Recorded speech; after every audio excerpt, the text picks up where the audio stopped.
Blink early, coming out for the TA. Mandy wanting to get aggro. Like,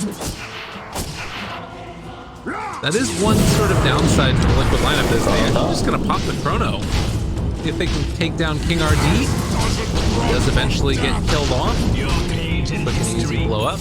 And you gotta start to be a little bit concerned about H Apparition's level 6 now. I thought you were gonna say you'd be concerned about King RD's game. He's having a rough one right now. He's died 5 times. I mean, it really isn't about how much you die in this hero, but there is an upper limit. Radiant's top tower is under attack. I mean, he's level 7. He's got 700 gold towards the blink. It is nice to have the brooch and the windlace. You actually run quite fast with both these items, but it is just so hard to get in without blink. Like, he needs, you know, like 3 or 4 minutes of uncontested farm if he wants to have a place in this game. And that's not really the pace with which they're trying to play, it feels like. Constant yeah, well, I mean, pressure. He keeps walking the lane, and yeah, that time he ate a chrono, so it's fine if the enemy team is going to expend resources on you to get the kill to delay your blink or whatever. Right. But if he dies again, like after a chrono without them having to use anything, then it's really bad for him. The Earthshaker's actually closer to his blink. 1,700 gold. Tiger right now. Yeah. Got Tranquils. King RD bought a bunch of stuff. He got like a full on, the lace, extra ring of protection. Right. So what are we looking for out of HFN this game? He felt like he was sort of the be-all, end-all in game number 1. As you mentioned, they have answers for him this time around, it feels like. Does he go back for that drums? Does he need to just like rush a BKB? What are your thoughts after this defusal? I would prefer any item that lets him play fast. So like if he feels comfortable with the drums, or if he wants to go Aghanim, bot lane 2, they're going to find Boxy here. Nice. Yeah, the good little chase down there. On the other side, mentioned they take down the Earthshaker. Mandy finding that kill, and that was, again, sending him back to 1,700 towards the blink. Dire's middle tower is but yeah, I would prefer maybe Aghanim. Just because if you get Chrono, BKB is not going to save you. Windlace isn't going to save you. Like, you're pretty much just going to eat all those spells and die. And again, no saves. Dire's bottom tower is under attack. Call a little bit off the mark there. Trying to go for Mandy. Getting a little bit out of position, and he's going to eat an ulti from that one. Both from the AA as well as from Quakeba, and now they're also going to lose the clockwork. So they just kind of walk in, didn't see how that one started, but just feeling themselves a little bit too much, and they get punished. Yeah, I thought he would just turn around and hit him, because he got attacked like 4 times before he realized that there was a sentry that like he was pinging it at the end. But in those types of situations, since you know you're dead anyway, it's usually better to just turn and, you know, try to get damage out onto the Viper. Because again, low armor hero. Not the tanky. The armor, the ice armor creep. Okay. They missed the dunk. Pop. That would have been a kill. Needed a bit more damage, couldn't get it. Is there Shrine up on Liquid? No, it's not. Okay. I was going to say, they have Chrono. If there's Shrines up, they probably could have just walked right back in and fought this, but without any mana, I don't think Nick's going to feel too keen on walking up here. And yeah, it looks like HFN is going back to the drums, so it's just a really nice Slark item. It gives you attack speed, gives you stats. The use effect allows you to close the distance without necessarily having to commit a bounce. Echo on mid lane. A bunch of ultis leveled out against poor old Mandy. He is just taking the brunt of it, and they will lose the Earthshaker here. But he got his blink dagger already. And that was the reveal on top of the TA. Yeah, this is, I mean, he's not actually doing that bad. Right. There are obviously heroes on the side of Liquid that are very good against TA, but he's still level 13. You know, he's still maintaining a decent amount of net worth. He's actually higher net worth than the Viper. So it's not like the Viper pick has really shut down his game that much. It's more just he's been receiving a lot of ultimates in the face. Radiant's middle tower is under attack. Well, they find Boxy again, but not going to chase them. 4 heroes down here bottom for Pain. Looked like they maybe want to get something done, but sort of hard to do that once a bunch of people show up. This is going to be the healer. That for Slark, now level 12. Dire are scanning. Thinking that maybe there was a Roche attempt going on, but Andy is not that rich yet. Still getting the second Mithril Hammer before he gets his Deso done. Well, he does have Blink already. Yeah. So I'd say his farm is quite okay. Right. If you don't have both of these items by 20 minutes, I'd say your game's going horribly. Like that's just like a general timing thing, right? Okay, here's the chrono. More R-buttons, here they come. Give him the kitchen sink, boys, let's get it! Oh my god. This has gotta feel terrible. You just drop all of your ultis on over and over and over. Yeah, it's a rough one. But I mean, that's kind of right? You either get follow-up kill. Nice. Managed to get him. And well, they this is a bachelor. the chase down now. Foxy, gonna drop now to HFN as well. So they pull everybody up to the top and then able to secure kill onto mid. HFN does need to pounce away.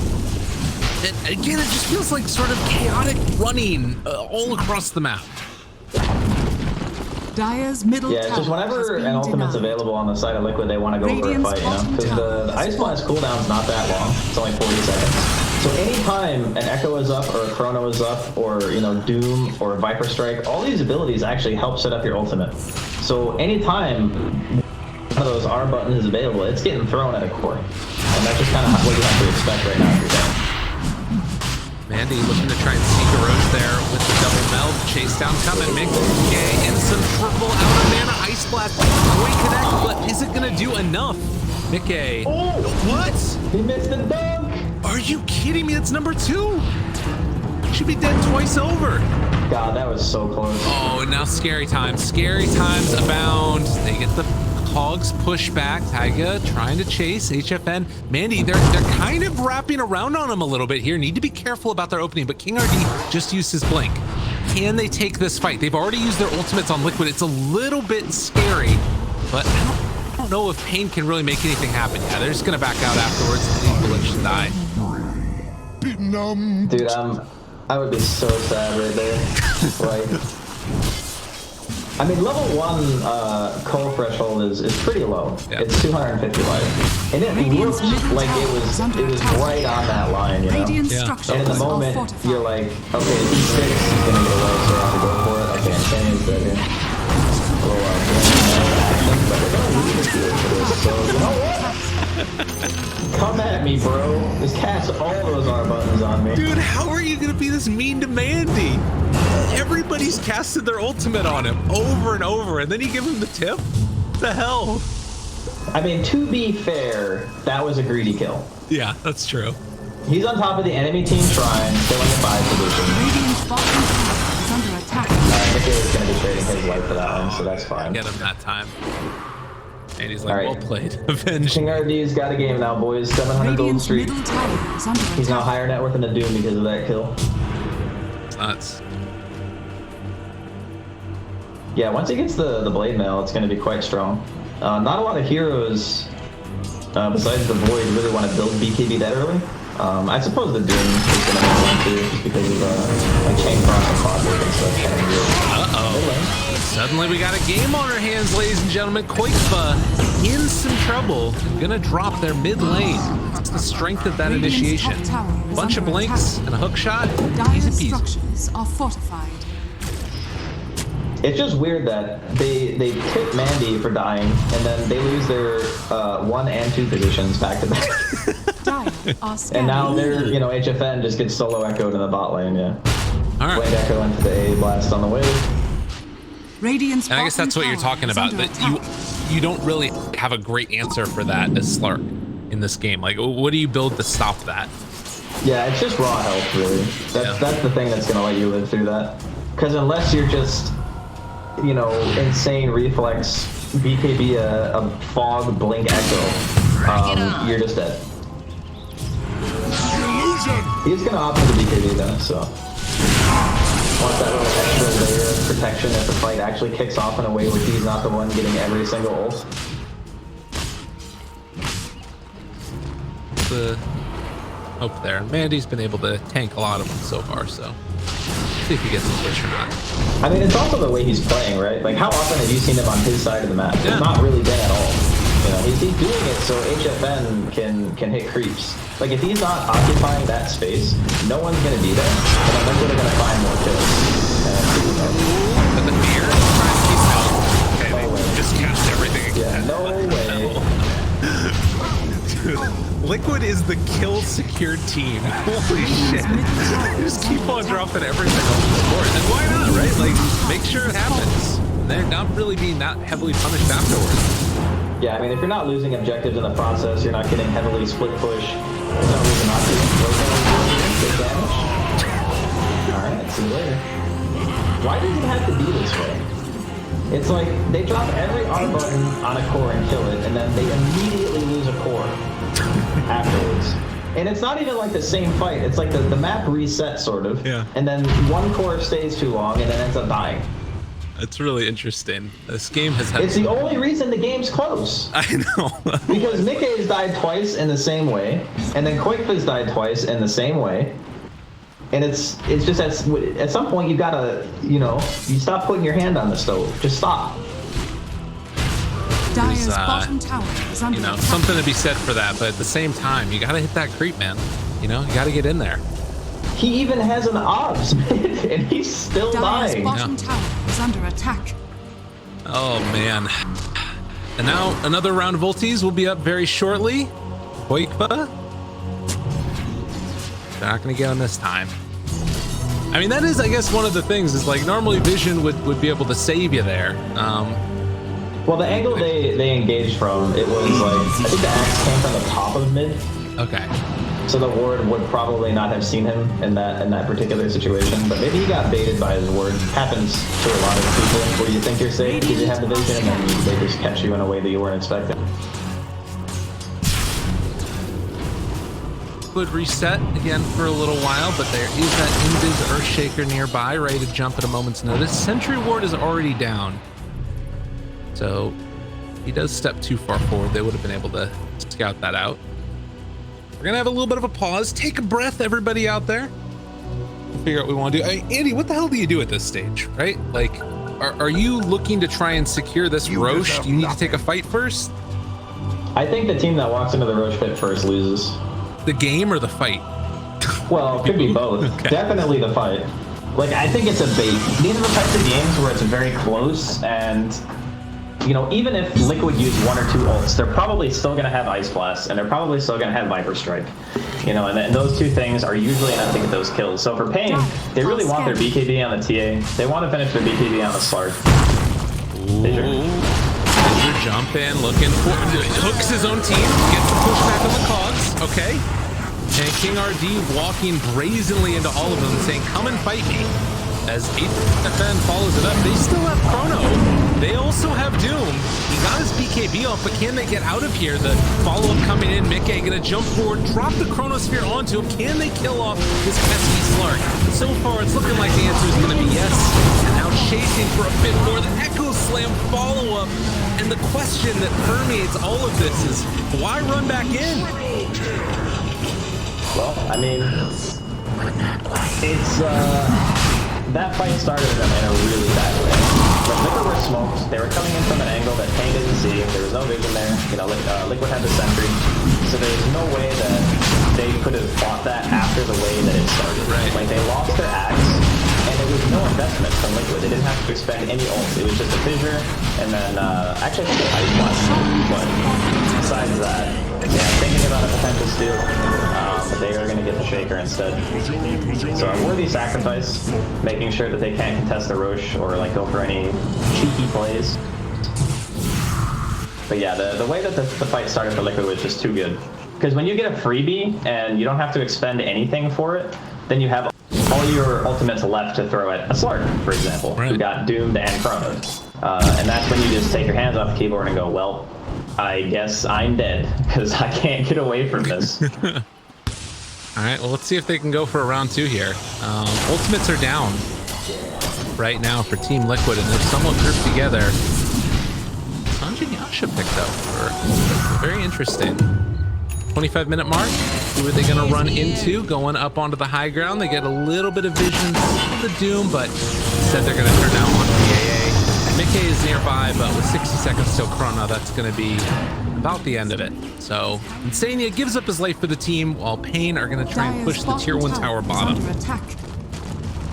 Yeah, it should be free. Don't think that Liquid are going to contest. Let's check ult cooldowns, actually. Yeah, 40 on Chrono.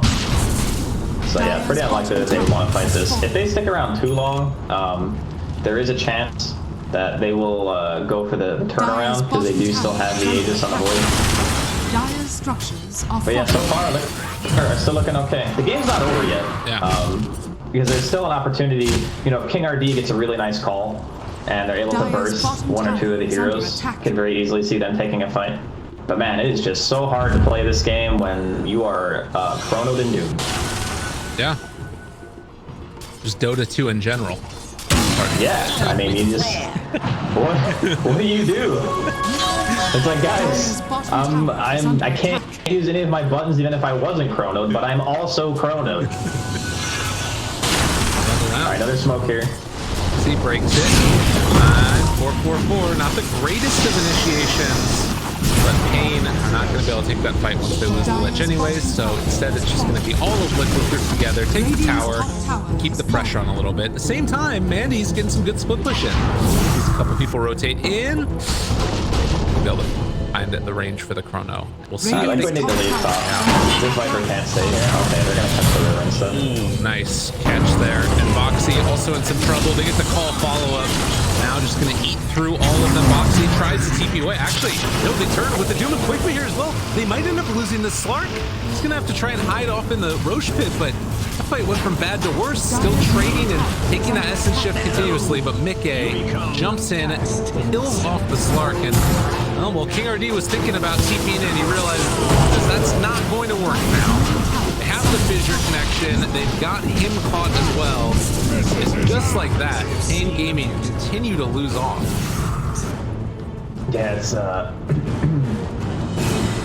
don't know what this Slark is really supposed to do this game. He's going back for the Ags. But man, someone needs like a Lotus or a Lincoln or something to protect them. Because there's not really anything that's making Boxy use Doom on anyone else. Like, he doesn't need to Doom a Lich. The Axe isn't really doing that much because he didn't have much of a lane, and like Blade Mail, it's like kind of scary, but a lot of the heroes on Liquid already have a tremendous amount of health. Like Quake's at 2400, Mickey's got over 2k in an Aegis. So there's nothing really forcing the Doom to cast his spells. And that's kind of what's painting a really bad picture here for Pain, is that they're always able to just dump stuff on the core like this. Everything lit. They've already used Doom, but Mandy gonna try and TP away. Guess what? That does damage through that BKB. And TA is done. Their side, Mickey is waiting for anybody to show up. Does need to be slightly careful here, I think. HFN's in the area. They got him caught. Diffusal Blade. All gets the push back there with the cogs, but they're not looking to chase this, as the rest of the heroes from Liquid are showing up, and instead they're going to decide to jump onto the clockwork. So Mickey still chases, does not have the mana for the chrono though, and now backs out to try and pressure the tower. Yeah, Liquid don't have to really be scared of anything. I mean, barring like a 4 or 5 man call, which if that happens, then they deserve to lose that fight. Yeah, I don't know. There's actually one thing I want to hint towards, is like the Clockwork's items, like going for the Blade Mail. I just don't know about that item in this game. Yeah. Like, think about how the fights go. The Axe goes in, he pops his Blade Mail, and then your Slark or your TA gets doomed, and you have not a single save item on your team. There's no way to get the Slark or the TA out after Doom is committed. That hero is just sentenced to die. There's no re-engage, there's nothing. It's just boom, fight over. Right. So you need at least one person on your team that has some semblance of farm priority to build that item, whether it be Glimmer, whether it be Force Staff. And the Lich is just really, really far away from finishing it. I feel like it might have been better for the Clockwork to just get a Force, so that way you're making the Void chrono that person. Because if they get Hyper Struck in Doom and they get forced away, there's a chance they live. But if there's no Force, they are definitely going to die every single time. Like, look at what happened to HFN the last 3 fights. Yeah. Like, Doom into Viper Strike and he's dead.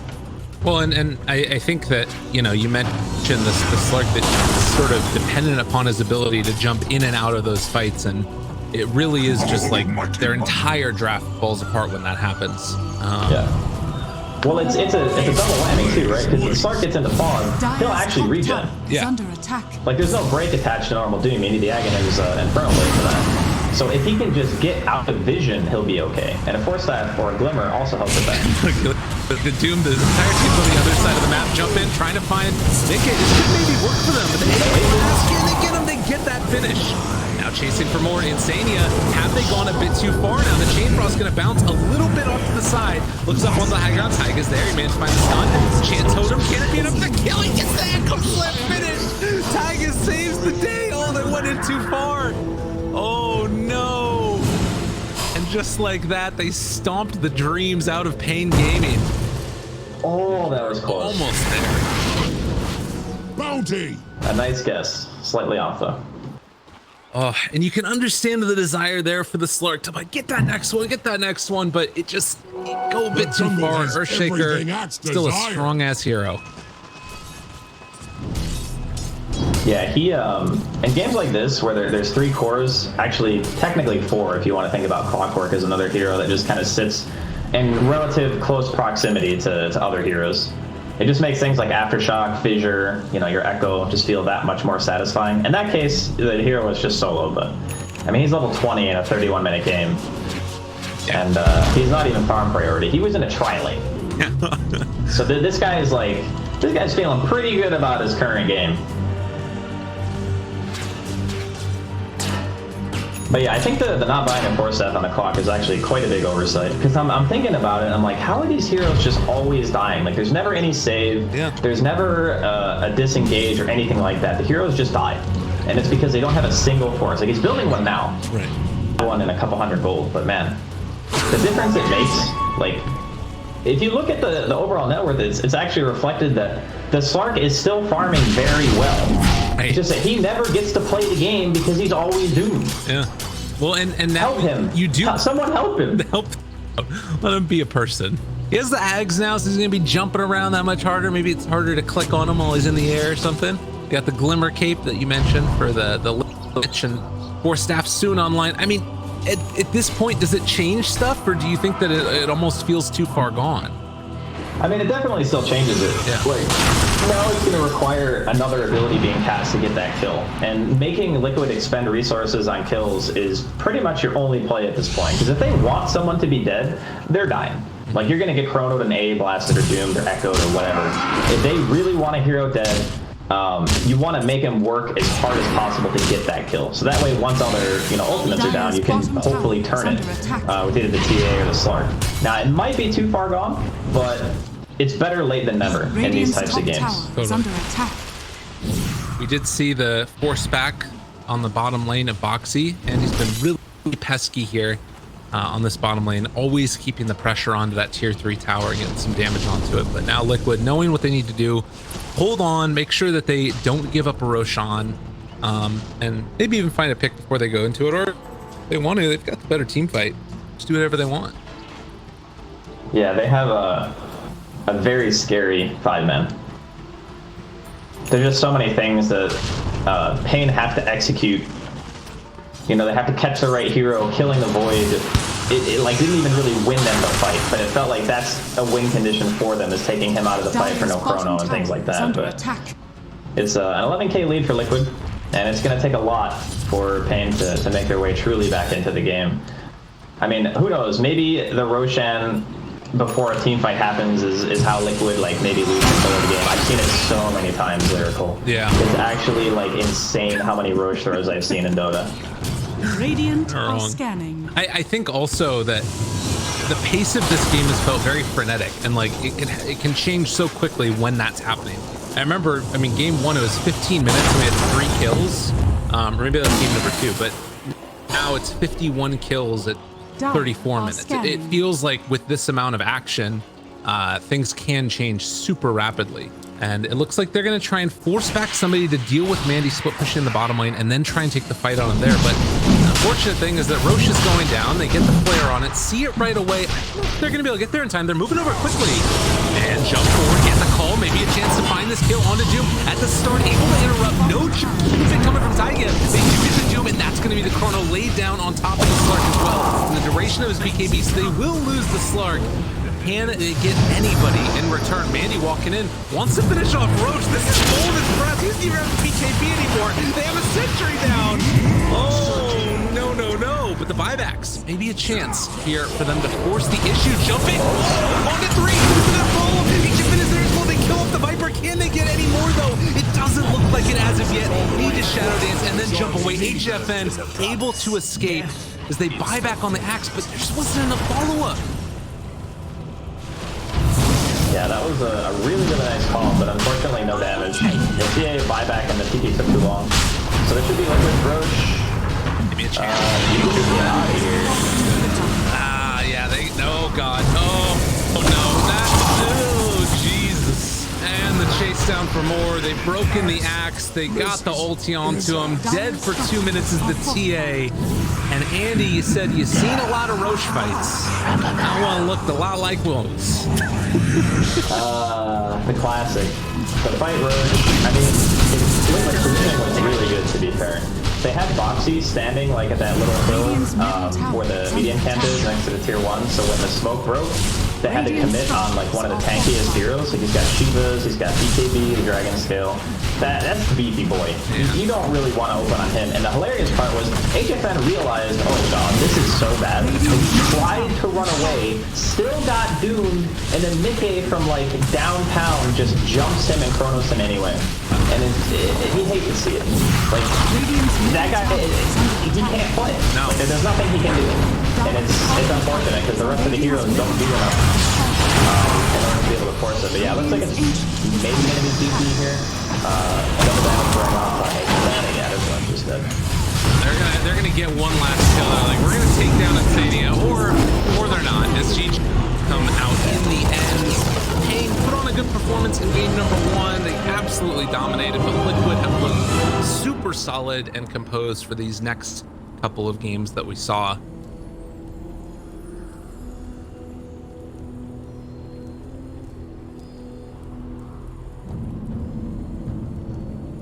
Yeah, I think the first game they just made some really big laning mistake, and it was enough to like push Pain into like a complete map control situation, and then there was nothing that really Liquid could do to get the map control back. I felt this game was kind of similar,